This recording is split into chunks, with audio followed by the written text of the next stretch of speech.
After making Arena and Daggerfall, two RPGs with massive open worlds and heavy random generation, Bethesda Game Studios was nearly bankrupt. The company would be saved by Morrowind, a focused, handcrafted open-world RPG. But despite Morrowind selling great and saving the company, ever since then Bethesda has seemed to slowly move back to the ways of Daggerfall. With Oblivion, they tried Radiant AI in randomly generated dungeons. Radiant AI was so broken it had to be turned off for the most part, and the blandness of the dungeon design was one thing most people agreed on. With Skyrim, they created the Radiant Quest system, randomly generated quests that could give players infinite gameplay. But these quests ended up boring, and one of the things people dislike about Skyrim. But Bethesda decided to double down in Fallout 4, putting even more focus on Radiant quests, with Preston Garvey and the Minutemen sending you on them for an entire quest line in the game. And also putting a larger focus on randomly generated loot. Finally, with Starfield, Bethesda has returned to the same world design as Daggerfall. What if we made a radiant galaxy with over 1,000 radiant planets littered with radiant locations to do radiant quests? The idea to spread Bethesda's work as thinly as possible seems to be in line with Daggerfall's California-sized world map. But at least Daggerfall was a seamless open world with interesting and unique gameplay. Starfield is a segmented galaxy of rooms, separated by loading screens. It somehow feels both way too big and claustrophobically small. Starfield would have you believe it's about space exploration.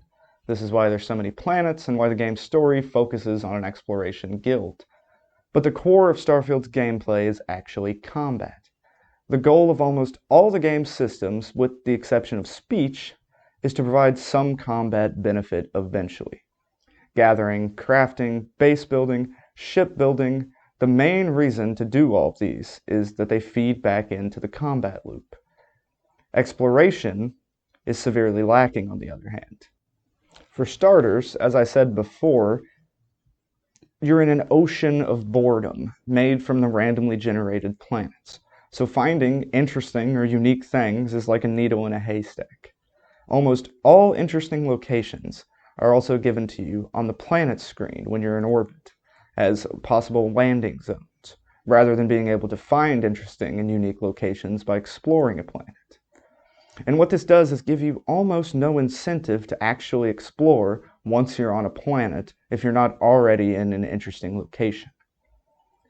Add on top of this, the natural landmarks that you may find on planets are the blandest, most pointless locations in the entire game.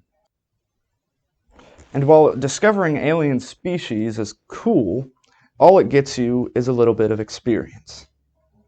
Add on top of this that exploring the stars is done mainly in menus and loading screens, separating the planet's surface and its different regions, the space around the planet, the different systems, and every location on each planet. So the majority of your time exploring is spent in menus and loading screens, and what you're rewarded with is often a disappointing radiant location. Another problem is that there's virtually no gamification of exploration. You walk or fly or drive. You may collect some resources for crafting so you can upgrade your combat abilities, and you may go visit randomly generated locations. But there's no gameplay relating to exploration, no natural hazards to overcome in interesting ways or interesting traversal puzzles. And with no fuel needed for space travel, the only conflict of going to a system far away is deciding if you want to sit through that many loading screens. There's no push to explore the systems in between, as you have an infinite amount of fuel and no real need for resources other than medkits and ammo. Even the game's survival mode fails to make any of this different or interesting. Natural hazards, while they exist, are so trivial to overcome, and none of them provide any interesting or unique changes to how you might explore a planet. Starfield's main quest tries its hardest to be about space exploration, but it's completely kneecapped by the game's tedious and boring exploration gameplay, and a car doesn't solve these problems. The story revolves around Constellation, an explorers guild, and their search for mystical artifacts that are found across the galaxy. The lack of explorative gameplay makes this a tedious journey, with a few exceptions of good quests involved with getting these artifacts. Starfield is the first Bethesda game to have an ensemble cast, a cast that I really like. I enjoy all the characters in Constellation. Barrett feels like what Lando never got the chance to fully be in the Star Wars movies. He feels like Lando's character fully realized. Andreja is someone from a strange religion that worships a snake and seems very culty. She develops to see Constellation more as her family than her old faction. She learns to work with people outside of that religion. Sam Coe is a space ranger who has some interesting connections to the Ranger faction, but the real shining light of his character comes from his relationship with his daughter. It's actually great. His daughter I enjoy as a character as well. Sarah is the most bland of the cast, providing a very generic, lawful good explorer character. And even the minor characters in Constellation are good. While I may not remember their names, I remember their personalities. The ex-pirate who works the satellite, the priest who's searching the galaxy for theological reasons, and even the billionaire who's funding the operation. Constellation overall is a great faction, with a unique and well-done dynamic of people from different walks of life, each with different reasons, all coming together to explore the new frontier and unravel the universe's mysteries. They all get enough time to explore their character and contribute something to the story, and the cast just really plays off each other very well. I liked these characters and enjoyed having them as a crew, but the actual plot I was playing through with them just couldn't keep me engaged, and every time they brought up exploration and these heady themes about what does it mean to explore and what's the cost of exploration, I have to roll my eyes because it brings the game's poorest feature into the forefront. Now, all of this actually could have been saved by the game's combat. If the game wants to be so focused around the combat loop, then surely it must be good. Well, the shooting and enemy AI is definitely better than Fallout 4, but that can't be said for Melee. It's the same very boring and simple melee combat. There's some decent variety to the different kinds of guns. Again, can't say that for the melee weapons. And there's some pretty creative art design. And overall, the shooting does feel pretty damn good. But a lot of it feels like if you sucked the style out of Fallout 4's weapons. Space combat, of course, is a new thing, and I do like how it works a lot. I like transferring power between the different systems. I enjoy the spaceship creator. It's absolutely wonderful. I enjoy space combat, and boarding other ships is really cool. But the fights are always very small dogfights. There weren't any big climactic moments for me within the space combat. So while all the systems are good, they aren't utilized particularly well. And coming back to the ground combat, which is the majority of the gameplay, the game's biggest problem is it's almost completely devoid of new ideas.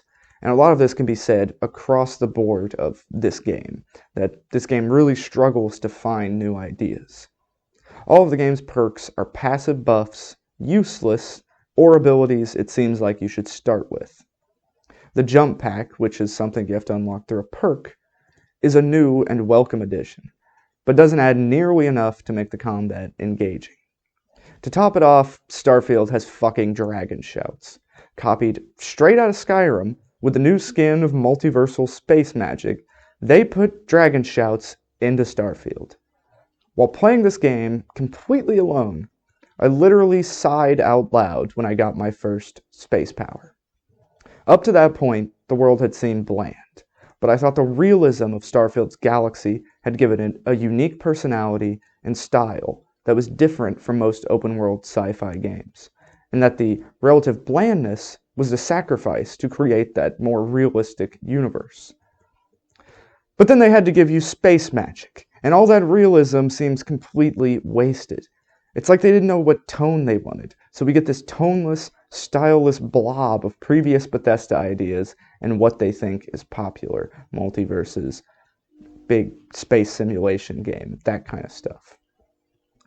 Coming back to the game's main quest line, it has some good moments. It focuses around you searching for the mystical artifacts throughout the galaxy, but once it starts introducing space magic, the Starborn, and the multiverse, the game really starts to lose me. There's good parts to this, interesting quest ideas, such as a quest where you can switch between universes and it has this horror vibe. There's some interesting philosophy stuff and some strange ideas, but it's a shame because once you get to the space magic and the multiverse, the game loses its realistic space game identity. And it doesn't leave itself time or resources to go far enough with any of these space magic multiverse ideas. The whole theme of the game's story is that it's not about the destination, it's about the journey. The final destination of the game just takes you to another journey to be had in a new galaxy. And I actually like this. Once you collect all the artifacts, you find a map that takes you to what's called the Unity, the center of the multiverse. And in this final destination, you reflect on the journey.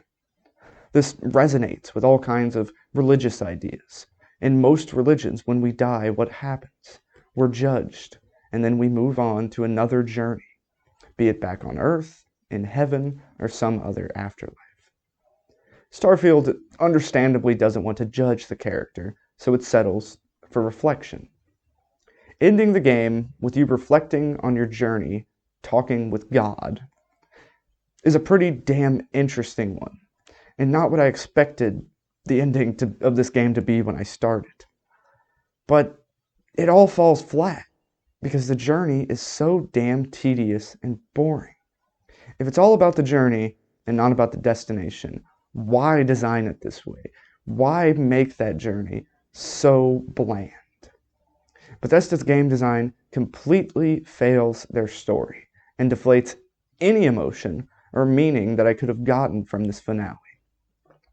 Also, if you thought it was a bad idea to spread out their work across 1,000 planets, they decided to spread it even thinner throughout multiple universes. In many ways, the game feels like a joke, a parody of all the bad parts of Bethesda's game design. Exactly what we don't want to see from a Bethesda game.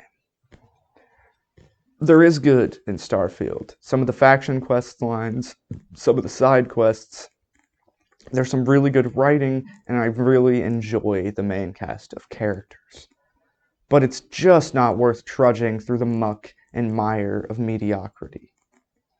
I hope for Elder Scrolls 6, Bethesda finally learns and goes back to the world design philosophy of Morrowind instead of Destiny. Thanks for watching.